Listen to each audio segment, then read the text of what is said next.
রাজধানীর মিরপুরের রূপনগর আর পল্লবী থানা নিয়ে গঠিত ঢাকা ১৬ আসনে জমে উঠেছে নির্বাচনী মাঠ। প্রার্থিতা চূড়ান্ত হওয়ার পর থেকেই ভোটারদের দুয়ারে দুয়ারে ছুটছেন বিএনপি ও জামায়াতের প্রার্থীরা। তবে প্রার্থিতা চূড়ান্ত না হওয়ায় ভোটের মাঠে খুব একটা দেখা মিলছে না অন্য দলের প্রার্থীদের। রাজধানীর মিরপুরের রূপনগর ও পল্লবী থানা নিয়ে ঢাকা ১৬ আসন, মোট ভোটার ৩,৮৮,২৪৫ জন। প্রার্থিতা চূড়ান্ত হওয়ার পরই ভোটের মাঠে জোর প্রচারে বেশ কয়েকজন প্রার্থী। দীর্ঘ ১৫ বছর পর ভোট দেওয়ার সুযোগ আসায় খুশি ভোটাররা। পরিবর্তন হয়, সবকিছু নতুন করে সাজানো হয়। যে দলই ক্ষমতায় আসুক, আমরা চাই যেন দেশটাকে সুন্দরভাবে পরিচালনা করে। ভোটের মাঠ চষে বেড়াচ্ছেন বিএনপি মনোনীত প্রার্থী ঢাকা দক্ষিণের আহ্বায়ক ও জাতীয় ফুটবল দলের সাবেক অধিনায়ক আমিনুল হক। তিনি বলছেন এই এলাকায় নিম্নবিত্তের বসবাস বেশি, তাদের জীবনমান উন্নত করার জন্য কাজ করবেন তিনি। নতুন কর্মসংস্থান তৈরি সহ নানা পরিকল্পনা তার।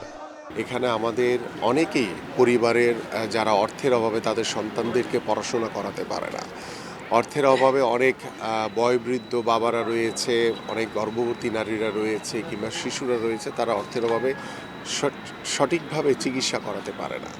তো আল্লাহ যদি আমাকে নির্বাচিত করেন, ইনশাআল্লাহ আমি সেই সকল মানুষগুলোর জন্য বিনামূল্যে শিক্ষা ব্যবস্থা, বিনামূল্যে স্বাস্থ্যসেবা নিশ্চিত করতে চাই। এই আসনে জামায়াতের প্রার্থী আব্দুল বাতেন, তিনি জনগণের কাছে যাচ্ছেন তাদের সমস্যাগুলো শুনতে। নির্বাচিত হলে ওইসব সমস্যা সমাধানের আশ্বাস দিচ্ছেন তিনি। স্থানীয় লোকজনদের কাছ থেকে অনেক সমস্যার কথা আসে, এর মধ্যে প্রধানত আসে চাঁদাবাজির কথা, রাস্তাঘাটের ভাঙাচুরা এবং যানজটের কথা আসে, কিশোর গ্যাংয়ের কথা আছে এবং কোনো কোনো ক্ষেত্রে আইন শৃঙ্খলা পরিস্থিতির অবনতির কথা আসে। ঢাকা ১৬ আসনে বিএনপি জামায়াত ছাড়া অন্য কোনো দলের প্রার্থী এখনো চূড়ান্ত মনোনয়ন পাননি, তাই ভোটের মাঠে তাদের খুব একটা দেখা যাচ্ছে না। এরই মধ্যে রাজধানী জুড়ে নির্বাচনী আবহ তৈরি হয়েছে।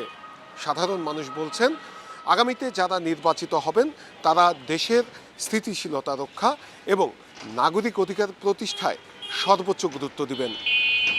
নূরে আলম, ইন্ডিপেন্ডেন্ট নিউজ, ঢাকা।